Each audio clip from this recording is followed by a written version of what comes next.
You got I get the yarmulke on center just right. That's it. Perfect. The yarmulkes are situated. We are ready to roll, people. How are you? Episode 7 of State of the Whale. Can you believe it?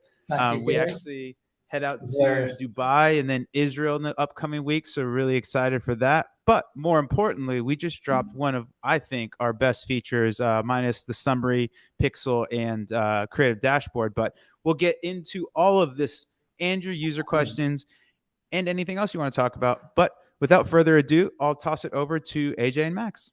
Okay, how's it going, guys? Good to be here. Nice to see you, Rabah. Yeah, so State of the Whale, what's going on? Things are pumping. Yes, exactly what Max said. There you go. There's a lot going down. Thank God it's going very, very well. We're excited about everything we're bringing in the next 2 weeks and the next month and the month afterwards. Stay tuned. There's just so much right now that's coming out every day. And we're meeting founders every day that are doing great stuff with the data that we're giving. And so it's very empowering. It's very empowering at this point. I think the team is just unbelievable. Yeah, guys, keep on sharing your love because we bring it back to developers and then people are up at 3 a.m. just coding away. It's mind blowing. We got Sasha deep in the weeds of like the root square of this and that and doing like these crazy stuff. He's like, AJ, there's some noise in the data right now and I'm running the algorithms.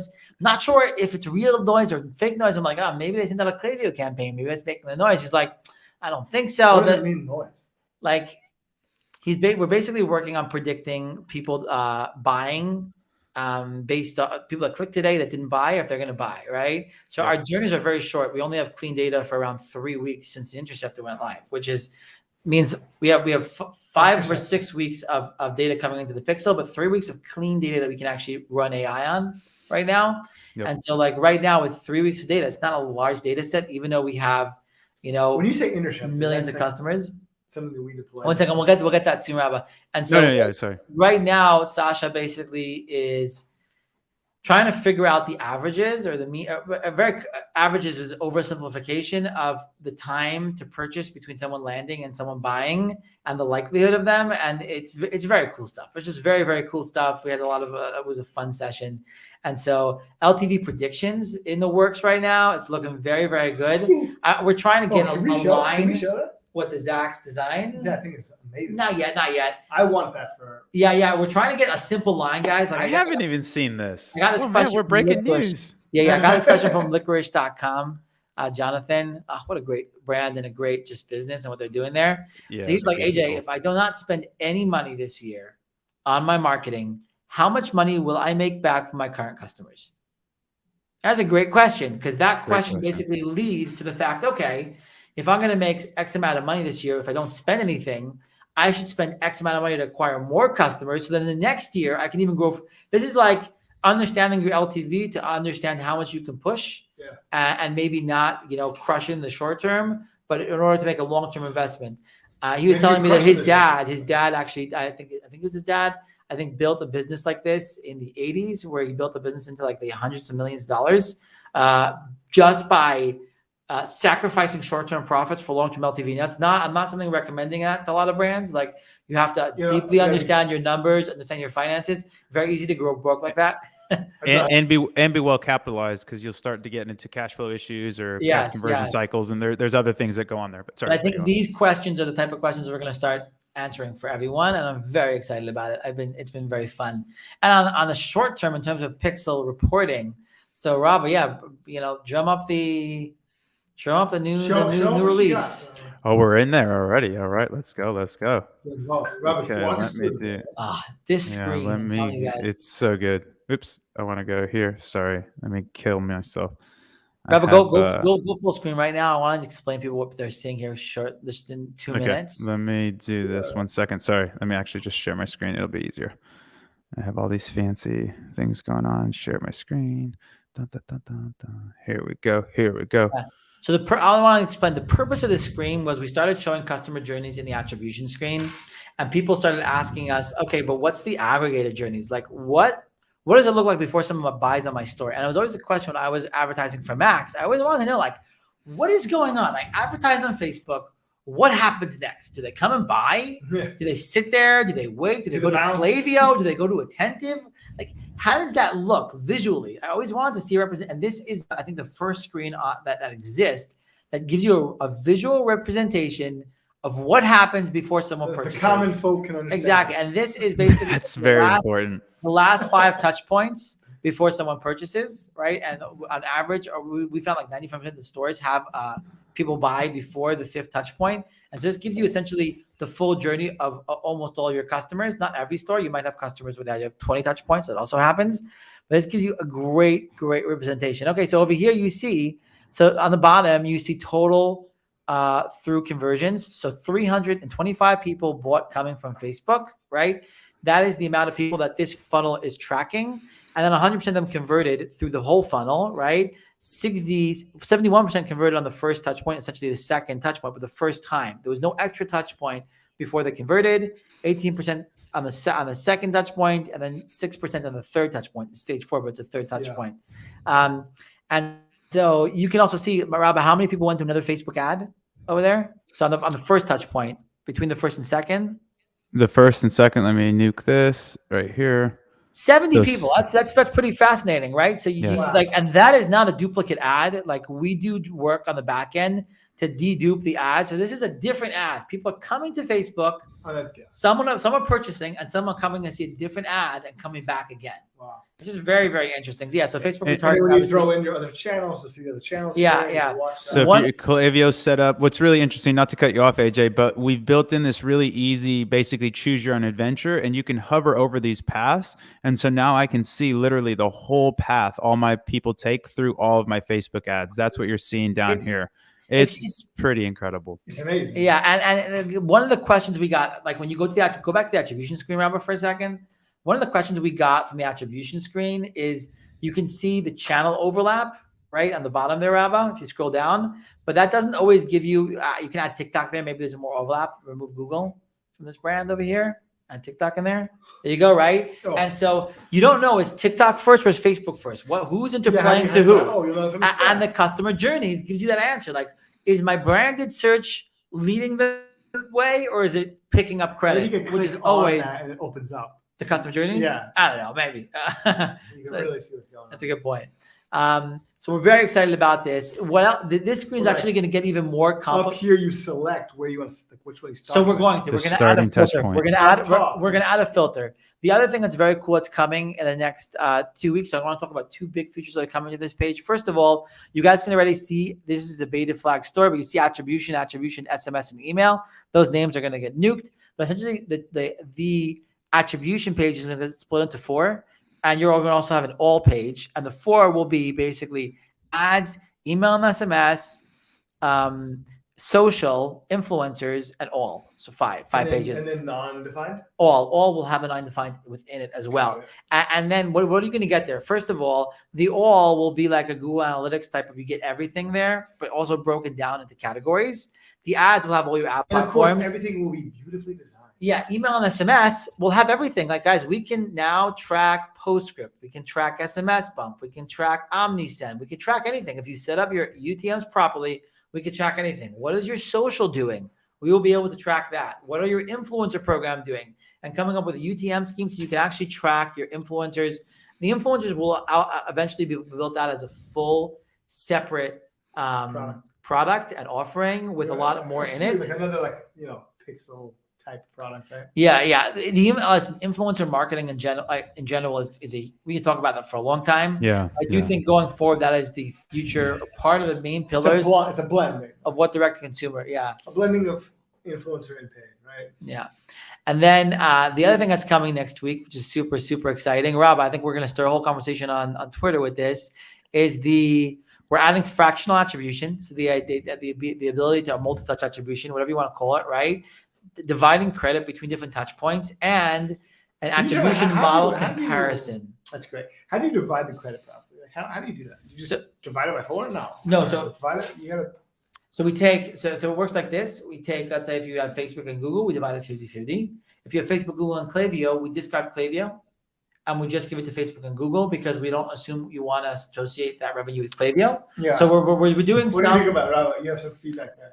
No, I was just it's very similar kind of last platform click. What you see as triple attribution, we're just going to nuke the organic and the email. We're doing last platform click, but last platform click with not giving all the revenue to each platform, but dividing the revenue. So like right now, if you go to triple attribute, you go to attribution page, or right, and you click triple attribution, there still could be a scenario where the total revenue attributed by Triple Whale across all channels is higher than the store revenue. Now, it's not possible for Facebook specifically to be higher, but for all channels together, it is, because we can take the same order and give right now credit to Google and to Facebook, right? So this will let you divide it up, so your revenue always will never be able to be higher, essentially, in your store. But the main point I'm trying to make is, once we divide the screen up to 4 and we give you the UTMs, if you guys send the if you set up the UTMs properly, you should not have any like random traffic coming to your store. Like, it should all be tagged back to something specific, and you should get clear visibility where every single person is coming, unless you have a random influencer posting about you. But usually, things you can't control. Yeah, things you can't, like organic, which I'm hoping you guys have, just if you're a good brand. But generally, you'll be able to track almost everything coming to your store, which I think is very, very exciting. Yeah. And we got so many things on the roadmap right now. It's pretty crazy. It's amazing. Yeah, Max, what do you want to build next? Jake, I see your questions. I'll get to those in the question and answer. What do I want to build? Shout out Smoke Bombs. What do I want to build next? I mean, you're tied. So we have a lot of different modules, right? Amazon's been asked for, but we honestly feel we need to grow the team before we add Amazon, and we're growing the team right now actively. Every single day, we're adding more members to the team, and so we feel that the tech team needs to be a little better to be able to support that type of feature. Inventory management is something we hear over and over and over again, and something we're passionate about, because one of the problems that we wanted to solve for. Influencer management at scale, like we met a brand doing 100 million, absolutely crushing it, just an amazing brand. They have just a recipe for influencer marketing, right? I don't know if we use the exact same recipe, but there's a recipe that me and Max came up with to scale Madison braids to $7-10 million in sales. And if we got the right recipe for product innovation with influencer innovation, influence, like seeding content at scale, bringing it into ads, tracking the influencer sales, getting new products in, I think that is the heart of what a D2C brand is today. And I think like that system, getting it in place, right? I think it's going to be what we're very passionate about. And then obviously AI, rules on top of Facebook ads. Yeah, look, there's so much. I think the rules and the permissions to run Facebook ads is huge. Like platform rules. So like triggering your ads based off of blended metrics from the whole platform. Right? And also from pixel metrics. Yeah. Yeah. And then also on top of that. That's like, you could start to like kind of, like, I just remember running my stores back in the day, and I just couldn't stand opening up Facebook Ads Manager throughout the day. Like, I just couldn't stand it. I don't like rules. I think rules are just a step in the right direction for automation. It's not the end all be all, but it's a good step. I think the end all be all is that you don't have to run your ads, right? And that they run for you. I think that still takes a lot of innovation. Right. I think the inventory management's really exciting, because there was two things that kept me up at night when I was buying media at scale. It's the payment gets declined, and then your ad account gets nuked, or you have more demand than supply. And so there's just a ton of people that, I actually know a couple of media buyers that are fairly high level that got fired because they sold out of the inventory, and then the owner's like, hey, we're not going to have stuff to sell for another 2 months. So it's like, we don't really need you. And so that's brutal, right? On both sides, where like you did your job so well, but at the same time, you don't have no supply to satisfy all this demand. And that, but again, as an owner operator, like we want to help everybody, right? And so like an owner operator, you have so many things going on. Like the last thing you want to worry about is inventory. And how cool would it be if your agency or the person that's running all your paid media is like, hey, in 6 months, you're going to, exactly. And brings it up to you in your little weekly or whatever. It's like, that's why we felt it was so important to build in the inventory module. I totally agree. Already exist, but they live in their own silos. You know what I mean? Yeah. Exactly. So I think that could be really interesting. Being especially the prototypes I've seen, it's pretty easy to get your head around, and you don't have to be an inventory wizard. You basically like, hey, here's when we're going to run out. Here's when we should do it. And then we've even been teasing, and this is kind of pie in the sky, but being able to put the PO for you. That's cool. I mean, that's really cool. But that's a little pie in the sky. But at least knowing, hey, in 6 months, it's not Rabah, right? It's not high. We're like one click away from that. Yeah. I want to get back to. I think also there's a huge opportunity right now with the community. So first of all, I want to call it Norwell Nation. It's been amazing. Yep. For anyone who doesn't know, it's Triple Whale's Join community. Norwell Join. Nation. Holy moly. I was meeting a brand yesterday out of Australia, so it was like 8:30 my time, and it's just a fascinating brand, crushing it, absolutely crushing it, growing tremendously. A furniture brand, I don't want to call it who they are. And I was just realizing they're looking for a 3PL in Canada. First of all, if anyone knows of a good 3PL for a furniture brand in Canada, let me know. Let us know. But I was like realizing we have other furniture brands also in the 50, 60, $80 million a year range, a couple of them, right? Or more than a couple.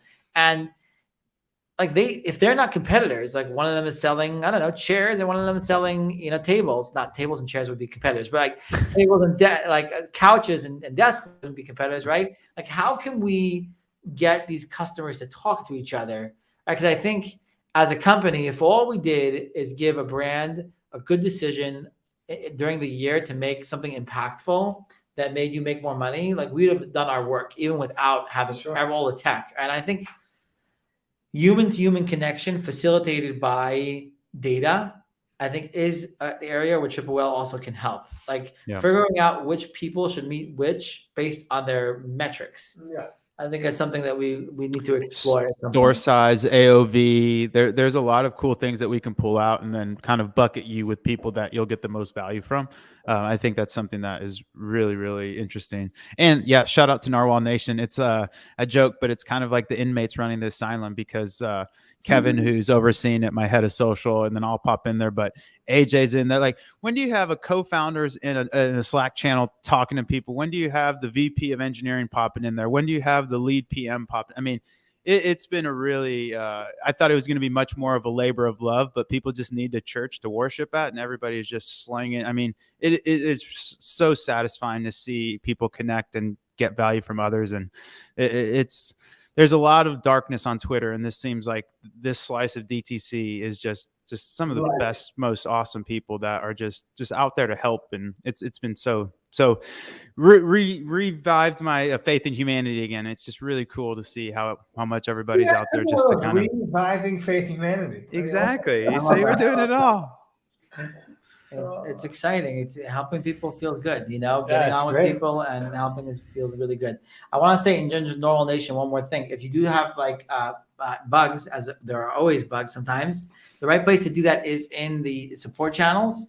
And we are there all the time. We're actually getting a better process around bug handling, which I'm excited about. Esty, one of our PMs, is really getting what? Your sister-in-law. And my sister-in-law, yeah. She's getting around like the management of getting bugs to me, and then prioritizing them back to developers, and then communicating. It used to be a lot of times bugs used to come to me and I used to fix them and never told anyone. But like, oh, someone used to come back a week. Did you fix it? I'm like, it's been fixed for a week. So like communicating that is important. But the business has been in your and I head for a long time. Yeah. So all the products have been in his head. Decoupling me and Max and Yvonne, really the third co-founder, from a lot of the key places is really a lot of where we're focused right now on in the next month or so. Rabah was the first decoupling of the marketing. Yes, this is true. There you go. So.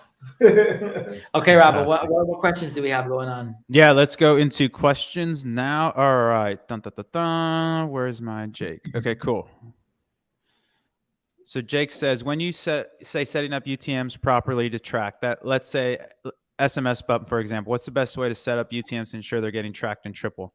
Jake, that's a great question. We are currently working on that with the PMs to come up with a UTM scheme per platform. Okay, perfect. So we will have this by a soft promise from AJ, so don't take it seriously. We're making so much progress. No, soft promise. We're flying, but it should be out by Wednesday next week. So we should have all the documentation done by then. But if not, it will be Sunday the following week. But hopefully by Wednesday. And we'll keep everybody apprised in either Narwhal Nation, Whale Mail as soon as it drops. You guys will be the first to know. Yeah. Inventory is a bigger problem than most think. I totally agree, Will. Huge problem. Yeah. Well, I think that could be a really interesting one, especially. We need to move that up. Yeah, I think that's a really interesting one. Yeah, so I know we've been talking about it. I've kind of not been dragging my feet, but we're actually finally got a new office here in Austin. We're building a really, really big team, and we're actually getting a video podcast studio built out. And so once that gets built out, Peter Rabah is actually one of our agencies, I think, Peter, if I'm not mistaken. And I think we were talking about this. We were talking of creating Rabah the other day, like a course essentially, or a certification. Mastermind. This is like, no, I think. An event.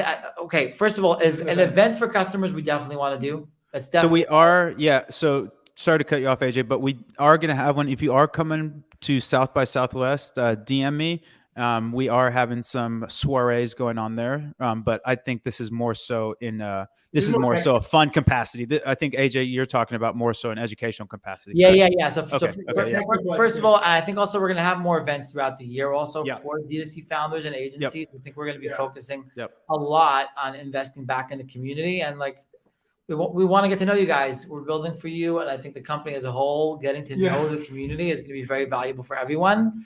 One of the things we care about very much is that as me and Max do move out of the details, we have to stay as close as we can to the community and the product. And I think we want to even create something like product,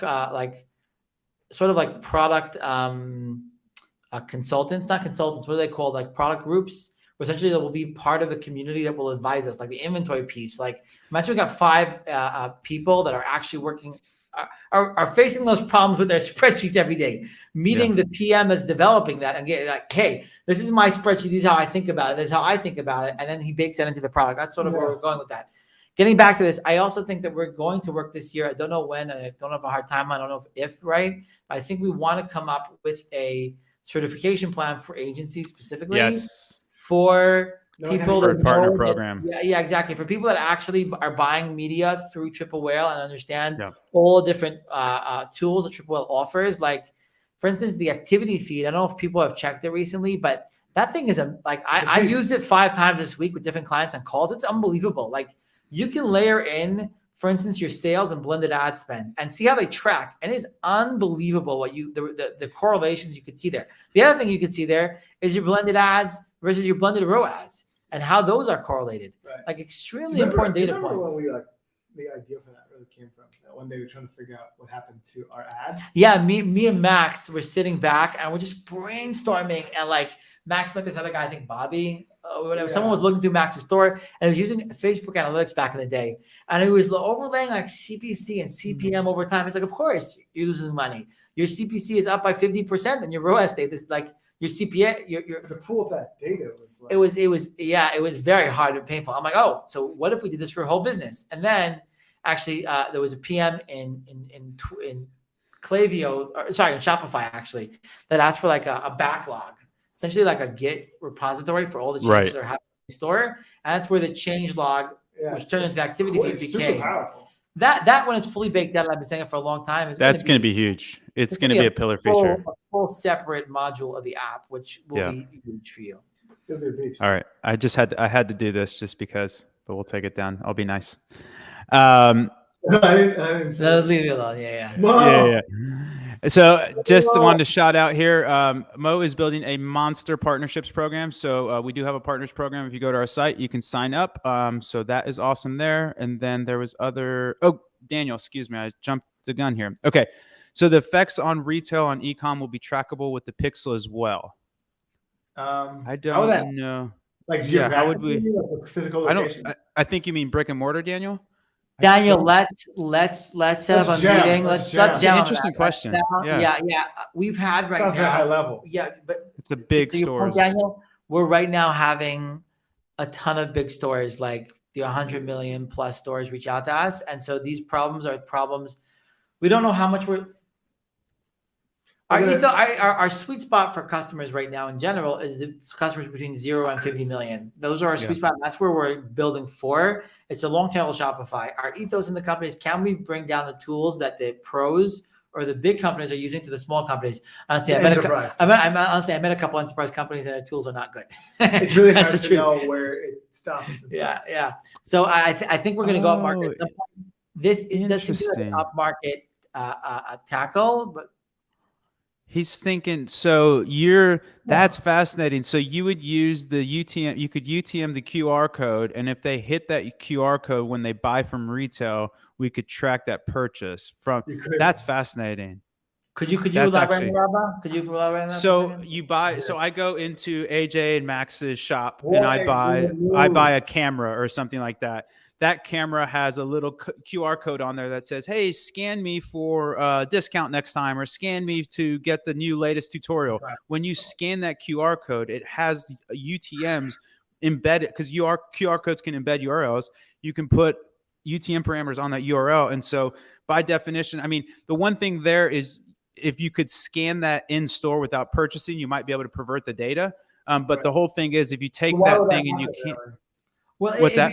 Well, if you just don't know one second, if you're like a brand, let's take, I don't know, Allbirds or Warby Park, whatever. What if you're one of the big brands that owns your own stores, right? Then you can make people, you can sort of force, you can just put that in the checkout, right? That's what we're saying. Oh, that's exactly what he's saying. For example, instead of the packaging, you could put it on a receipt. So the only time, are we trying to measure the impact that paid media has on your brick and mortar sales, right? That's what we're doing here. I think more so just attributing those purchases back to. So yes, ultimately what you're saying, Max. Isn't that what it is? I'm saying, like, yeah, it's a genius. Daniel, first of all, let's jam. Let's bring in our pixel expert Corey also on this. I love this. I love this. Daniel, thank you. Super smart. Yeah, thank you, Daniel. Exactly what I think we know, Daniel. I think so. Yeah, this is why. Okay. Retail. Hold on.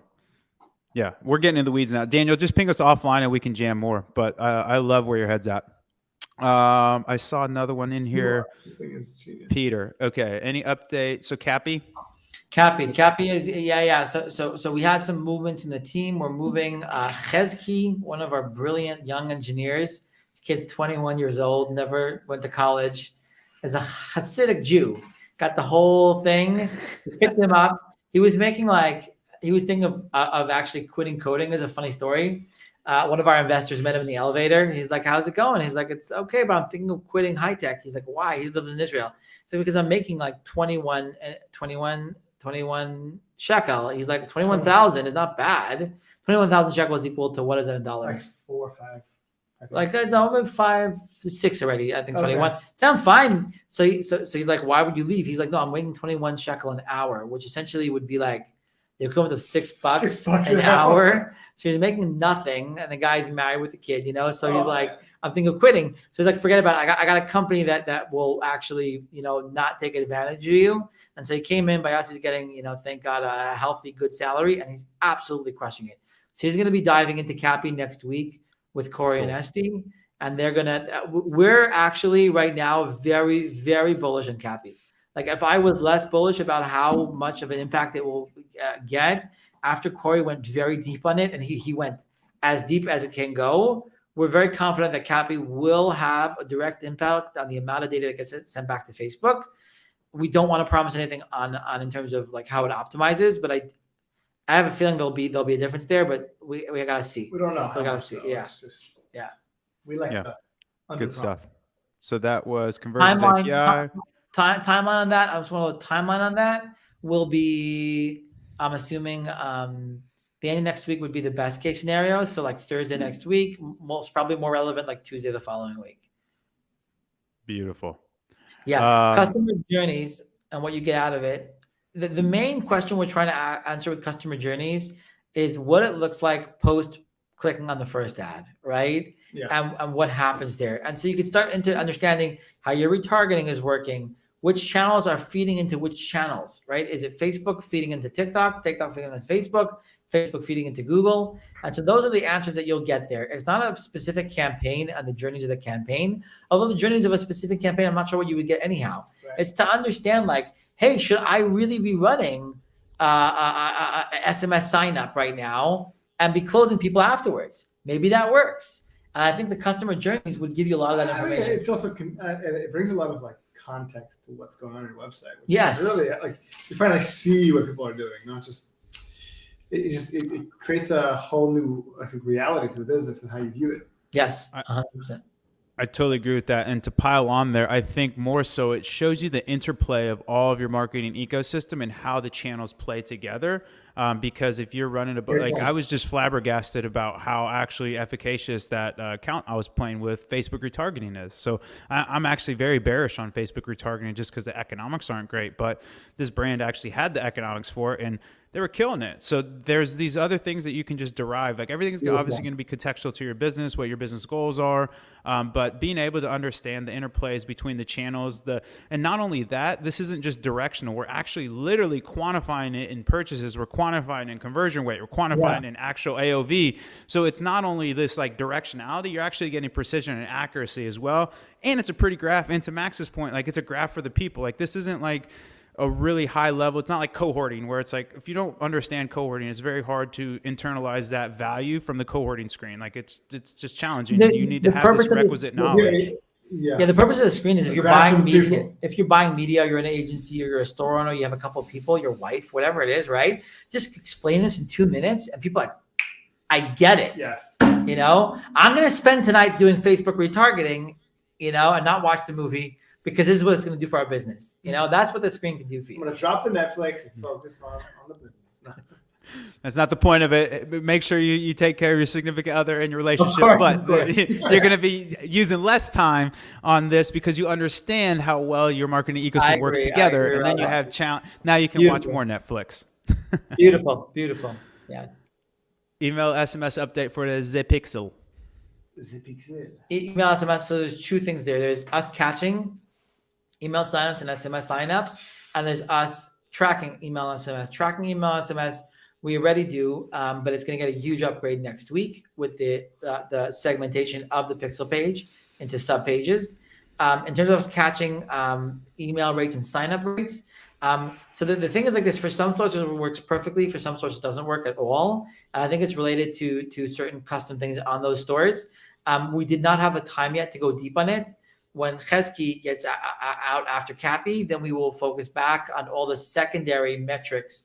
Like we focused, I would say always in Triple Whale, we build the MVP of the feature that's useful for you guys, right? So on the summary page, MER or blended was the metric we cannot break. If we break it, we're not doing our job. Everything else is important, but that is the most important one. On the pixel page, I would say it's your ROAS and your conversion value, right? If you're breaking your orders and your ROAS of what we're reporting, we're not doing our job. If we're not showing you your add to carts, I mean, it's important, but it's not nearly as important in the company's eyes, right? In terms of where we prioritize things.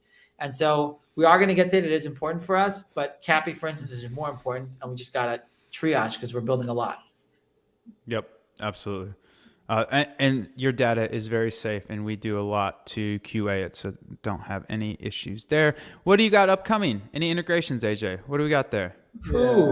Upcoming integrations. We're going to be sending out a survey. K&O is on the short-term roadmap. Shout out Jeremiah.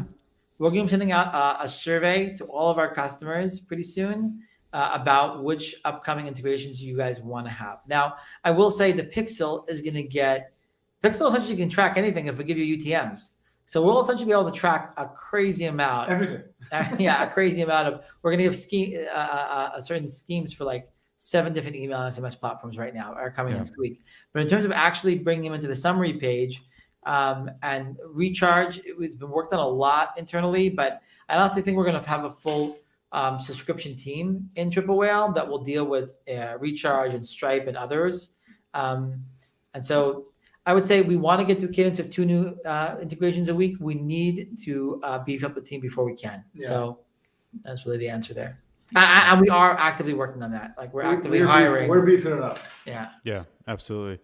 Peter, I saw your questions. Why don't you just ping us offline? Because those are pretty interesting, but they're a little bit nuanced. So let's do that. And then that's it, boys. You got it.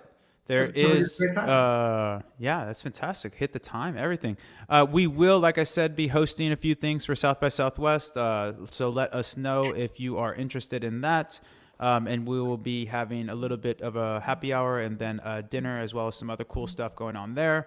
We'll be out at Geek Out in Dubai. If you haven't gotten tickets, I think it's not sold out, but I just talked to Shaq today, had a really good call with him, and it's getting really close, so I would get your tickets there. It's a really awesome DTC conference. What else am I missing, guys? Pretty good. That's it. I think it's very exciting. I think, as always, we really, really, really appreciate the continued support of the full community. We couldn't do it without you guys. And 100%. I think this year we are going to be working around the clock. We should spend more time with our significant others, but we will be spending around the clock right now, helping. I think there's so much that you guys want and that we think we can build and help you guys with. And I honestly think this is a hypothesis I have right now. It's going to be very, very important for D2C brands to choose the right tech stack going forward. Okay. Yes. Specifically, for instance, for Pixel, right? Like all the data we're getting is going to be baked into the full suite of the whole product, whether it's Creative the AI dash. we're building, the creative dash, the cohorting, everything. And there's so many cool data points that we're going to be delivering to you guys.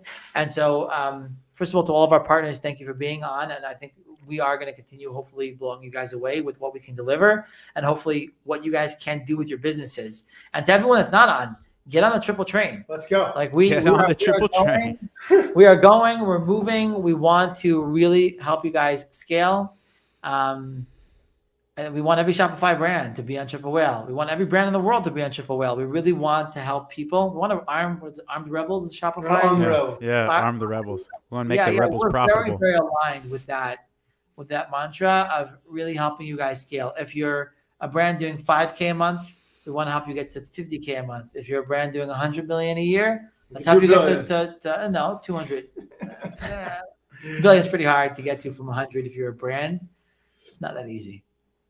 I wasn't being literal. Yeah. I wasn't being literal there, but you know what I mean. Yeah, I definitely echo those sentiments. And I think that's one of the cooler things. I had Kevin and I met a guy that does beer brand, Eric, and he's a really good dude. And it's just cool when we were just talking about the product and the platform of how, like, it's so awesome to be part of a company that actually helps people and generates more value for those people. And then they can actually pass that value on either to their family or hiring more people. I know it sounds cheesy, but it's an honorable task that I'm really happy that we have the opportunity to serve you all. So thanks again for all of the support. Rabah, on that note, if there's anything we can help you with that's not in Triple Whale, whether it's anything, if you guys need help with financing from partners or a recommendation of an agency or a 3PL or any help that you guys need, or you're just having a hard time in your business, just reach out to us. We're here. We're your partners. I love it. People helping people. It's powerful stuff. Get on the triple train. Get your butt to Profitsville. And I think that's it for us, folks. No last question. Continue the good work. Thank you, Phil. Appreciate the love. If that's all from you guys, I don't think I have anything else. Okay. That's it. Thank you. Beautiful. Don't forget to subscribe to Whale Mail. Oh, and we are actually Triple Whale on the Twitters now. We dropped the try. It's cleaner. How'd you Social get it? network pun? Huh? You can't say that. You can't say it. We acquired it by getting anyways. We have it. That's all that matters, people. And we'll see you guys on the Twitters. We also have the Whale Sanctuary. And then if you are a triple whaler, jump into Narwhal Nation. If you aren't a triple whaler, unfortunately, it is an exclusive group only for triple whalers. So like AJ said, get on the triple train. And then it is worth paying for Triple Whale just to be on All Nation. Honestly, I'm in a few paid Slack groups, and it is one of Cody, Ash, Chase Diamond's in there now. I mean, you're talking Elite Rock, Eric Carlson. I mean, the who's who of DTC crushers, media buyers, analysts. I mean, it really is a smorgasbord of just intellectual powerhouses in there. It's what's up. So fantastic, guys. AJ, Max, it's always a pleasure. We'll see you guys soon. Thank you. And then thanks, everybody, again. And then don't forget, we have a podcast. We actually have another podcast. So we have You're Not Your ROAS and then Ad Spend with Cody and Ash and I. It's a trio of awesomeness as well. So that'll be dropping very soon. But we won't take up any more of anybody else's time. Thanks for tuning in to the 7th episode of State of the Whale. And we'll see you guys next week. Take care. Bye-bye.